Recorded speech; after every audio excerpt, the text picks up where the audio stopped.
Pas përfundimit të javës së 19 të kategorisë së parë, 3 skuadrat e Kreut kanë ruajtur të pandryshuar distancat mes tyre. Kjo për shkak se Skënderbeu, Laçi dhe Pogradeci kanë regjistruar fitore në transfert, duke ecur me të njëjtin ritëm në garën për Kreun. Skuadra korçare e Skënderbeut arriti një fitore të rëndësishme me shumë vlera në luz, ku pas një ndeshje të luftuar dhe me përmbysje rezultati mposhti besën, duke konfirmuar stabilitetin dhe karakterin e një ekipi pretendent. Nga ana tjetër, Pogradeci siguroi 3 pikë pa aq të vlefshme ndaj Kastriotit në një përballje të fituar me përmbysje, ndërsa Laçi arriti të fitonte qetë në transfertën e Burelit, duke mos lënë hapësira për surpriza. Pas rezultateve të kësaj jave, situata në krye të renditjes mbetet e pandryshuar.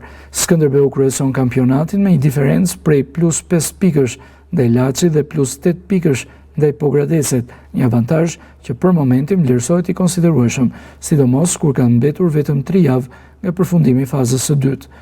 Gara mbetet e hapur, por Skënderbeu vijon të mbajë fatet në dorë, duke ruajtur ritmin dhe qetësinë në një moment vendimtar të këtij sezoni.